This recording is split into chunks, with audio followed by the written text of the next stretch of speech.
Hello प्यारे बच्चों, good morning to all of you. मैं दिलीप कुमार आप लोगों को फिर से कॉन्सेप्ट रेपरा दादनगर यूट्यूब चैनल पे स्वागत करता हूं। जैसा कि मैं आप लोगों को बायोलॉजी यानी जीव विज्ञान में जनन चैप्टर पढ़ा रहा था, जिसमें हम लोगों ने जनन का डिफिनेशन, उसके प्रकार और निषेचन, उसके प्रकार, इसके बाद हम लोग अलैंगिक जनन पढ़ रहे थे। तो अलैंगिक जनन को आगे बढ़ाते हुए आज मैं लेक्चर नंबर 5 लेकर के आया हूँ, और इसमें मैं अलैंगिक जनन का जो अगला टाइप है, जिसे बीजाणु जनन कहा जाता है, उसके बारे में मैं आज आप लोगों को समझाऊंगा कि बीजाणु जनन क्या होता है। तो कुछ ऐसे जीव होते हैं, सूक्ष्म जीव, जो लोअर क्लास के होते हैं, यानी निम्न श्रेणी के होते हैं। तो निम्न श्रेणी के कुछ ऐसे जीव होते हैं जो बीजाणु जनन की प्रक्रिया अपनाते हैं और अपनी संख्या बढ़ाते हैं। यहाँ आपको बीजाणु जनन से ही क्लियर हो जाना चाहिए। बीजाणु डेट मीन्स बीज, यानी छोटे छोटे गोलाकार आकृति, और उसी से जीव बन जाते हैं। डेट मीन्स कहने का मतलब है कि अलैंगिक जनन का एक ऐसा प्रकार जिसमें सूक्ष्म जीवों के शरीर में एक थैली नुमा यानी गोलाकार संरचना बनता है, और उसी गोलाकार संरचना में छोटे छोटे बीजाणु का निर्माण होता है।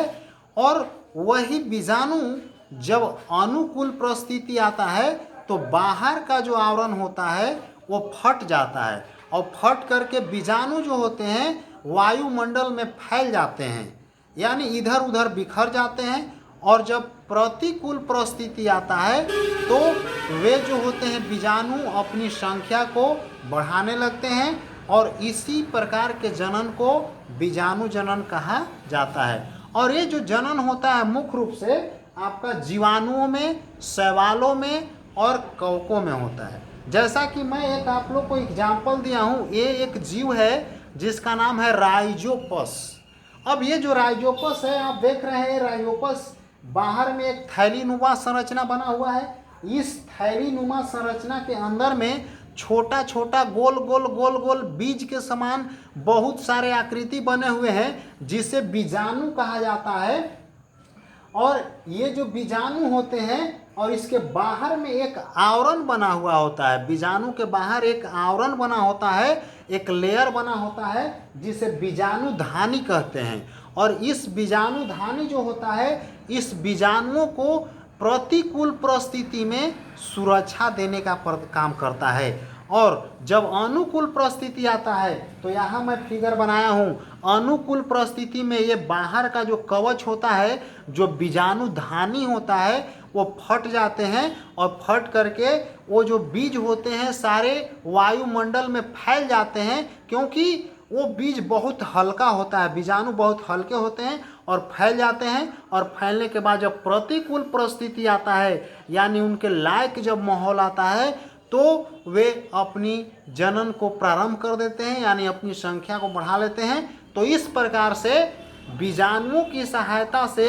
जब कोई जीव अपनी संख्या को बढ़ाते हैं, तो इस प्रकार के जनन को बीजाणु जनन कहा जाता है। अब इसका सबसे अच्छा, सबसे बेहतरीन एग्जाम्पल जो है आपका क्या है, राइजोपस है। और राइजोपस जो जीव है जिसमें बीजाणु जनन की प्रक्रिया होती है। तो अब हम चलते हैं, जो हमने डिफिनेशन लिखा है उसको मैं समझा देता हूँ कि बीजाणु जनन क्या होता है।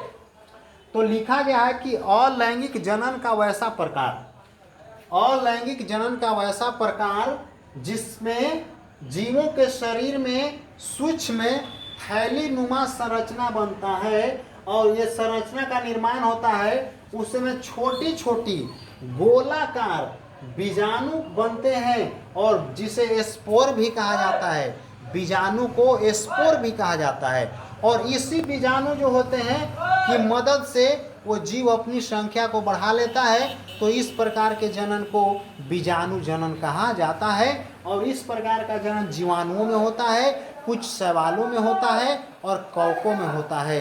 तो इस तरह से ये जो है बीजाणु जनन का डिफिनेशन हुआ कि जब कोई जीव बीजाणु की मदद से, यानी बीजाणु को हम लोग दूसरे नाम से यदि जाने हम लोग तो इसे स्पोर भी कहा जाता है। इसकी सहायता से जनन की प्रक्रिया करते हैं तो इसे बीजाणु जनन कहा जाता है।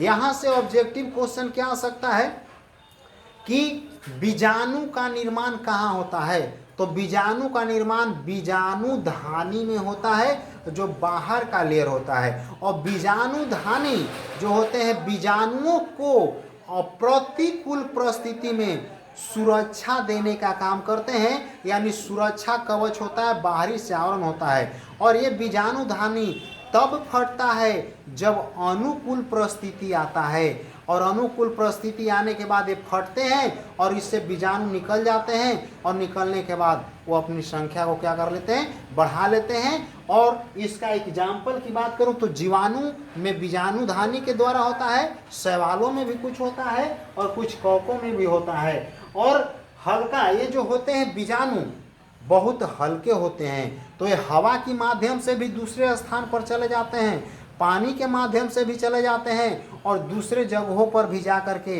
अपनी संख्या को बढ़ा लेते हैं। तो इस तरह के जनन जो बीजाणुओं की मदद से होता है उसे हम लोग बीजाणु जनन के नाम से जानते हैं। तो मेरे प्यारे बच्चों, आप लोग को उम्मीद करता हूं कि ये लेक्चर जो है समझ में आया होगा।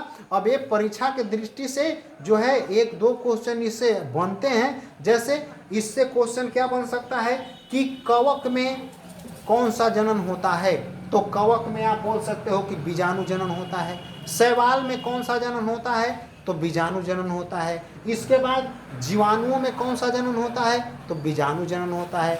इसके बाद इसका सबसे अच्छा जो उदाहरण है जो आप देख रहे हो राइजोपस, तो राइजोपस एक ऐसा जीव है जो बीजाणु जनन के माध्यम से जनन करता है, यानी अपनी संख्या को बढ़ाता है। तो ये आपका जो था अलैंगिक जनन का चौथा जो प्रकार था।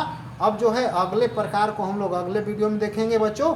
जय हिंद, नमस्कार।